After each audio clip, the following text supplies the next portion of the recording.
Welcome back to Adventures of an Amateur Astronomer, this time from my back garden. I'm going to chill and look at the stars and hopefully 3 planets and the moon. I'm set up to sleep under the stars as I'll be able to see Jupiter and Saturn in the late evening and then Mars and the moon in the very early morning. Unfortunately, I won't be able to see Comet Neowise from the side of my house, but stick to the end where I will share my shots from a few weeks after I filmed this. Hope you enjoy!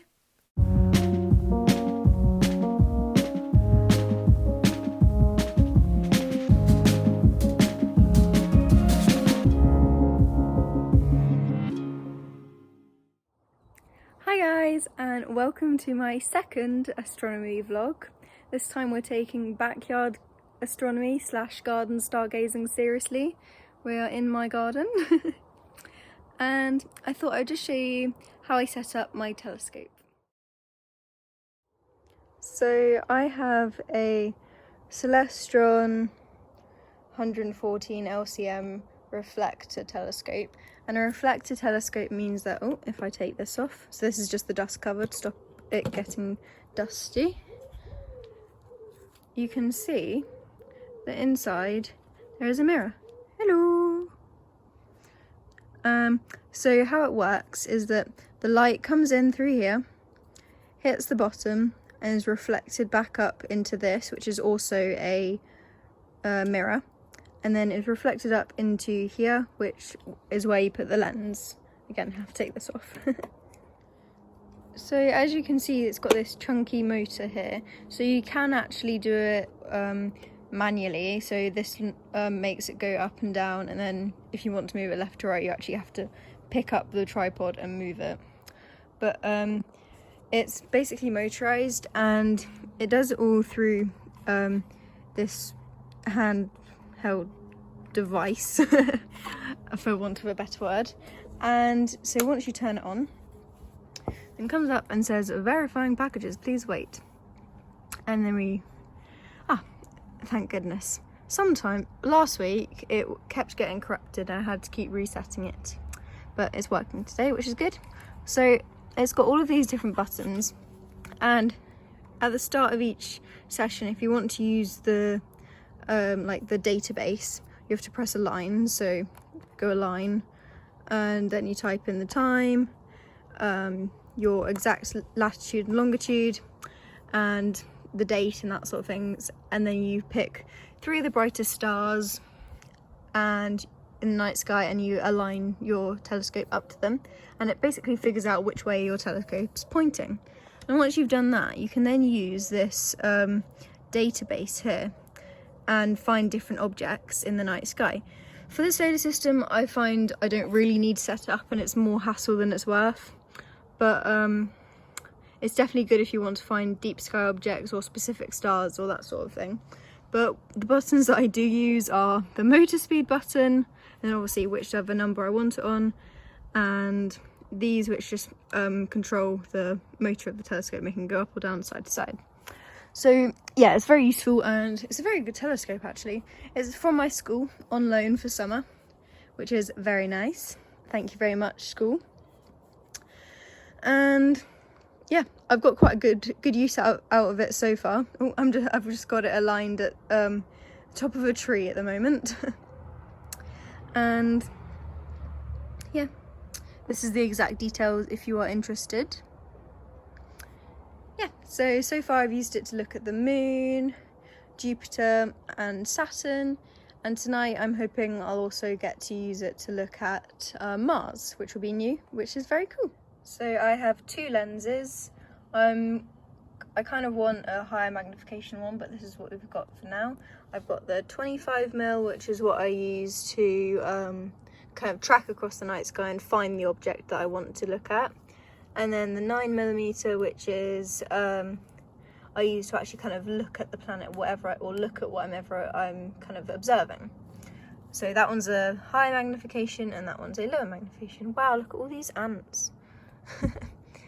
So what I'm doing now is that I'm going to align the finder scope. So the finder scope is what you use to find the object in the night sky that you're looking for. But mine is not aligned and it wasn't working. last night and the night before, which meant we couldn't use the alignment and database, which was rather annoying. So I'm going to reset that up, and the way you set it up is by finding an object in the telescope. So I have the top of a tree, that tree, and then you basically fiddle with the dials on here until it matches. So I'm just going to do that.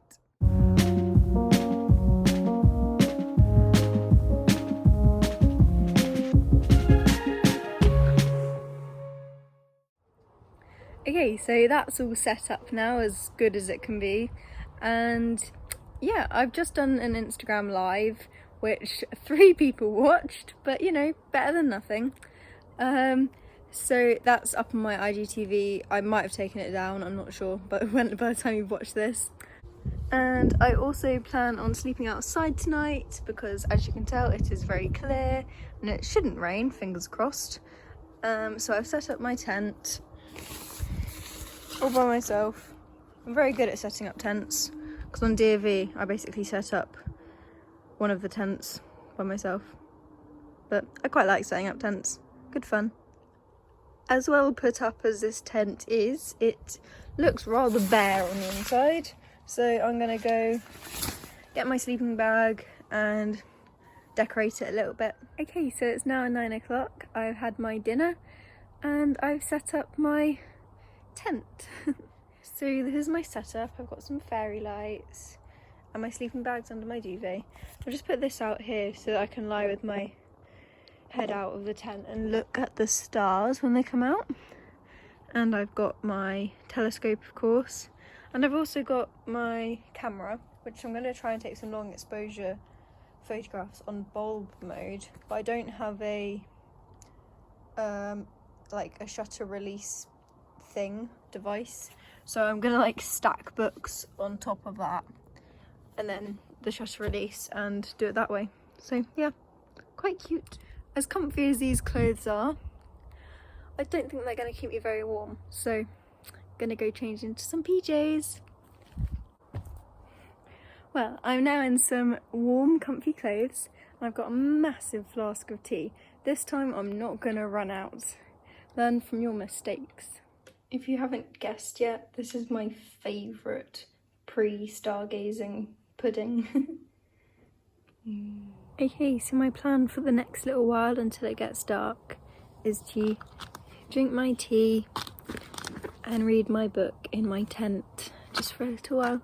I've momentarily come back inside to make a hot chocolate, and now it's gotten dark enough, so I'm going to start taking some long exposure photographs while I wait for Jupiter and Saturn to rise. Okay, so Jupiter is just starting to peek up over the trees and my cat has joined me and I have a long exposure photograph getting ready to take. Okay, so here are the photographs I've taken so far. This one is at night, but it looks like it's day. I don't know why. That's of the same place, which was out of focus. Ooh, there's a bug crawling around. That's of Jupiter, I think. Another one. One that really went messed up. This one's quite nice. Messed up. And then this one which I just took through the window, which looks really cool. So far I've seen quite a few satellites. Jupiter and Saturn are just peeking over the trees, so I'm going to get my telescope and look at them in a second. And I don't know what else really. Not much. I keep having to come inside because I get scared, which is a bit pathetic, but I'm getting there. So I'm going to start using this. Do you see them? Jupiter is probably my favourite thing to observe in the night sky, because with my current telescope I can just about make out some of the lines in its atmosphere, and I can also see how its moons, like the position of its moons, change from observation to observation, which like I know happens, but it's just so cool to actually see them move around Jupiter. Like, imagine being Galileo all those years ago. Like, wow, how cool. And then Saturn, of course. I was doing all of this by myself as my parents didn't want to camp outside, which is fair enough, and it was still locked down, so I didn't feel comfortable inviting a friend over, even though it would have technically been allowed, and lots of other people in my year don't even seem to bother with social distancing, even though it's incredibly important. But anyway, I got scared by a random noise and relocated inside and set up my duvet and sleeping bag on the floor by the door so I could still see outside.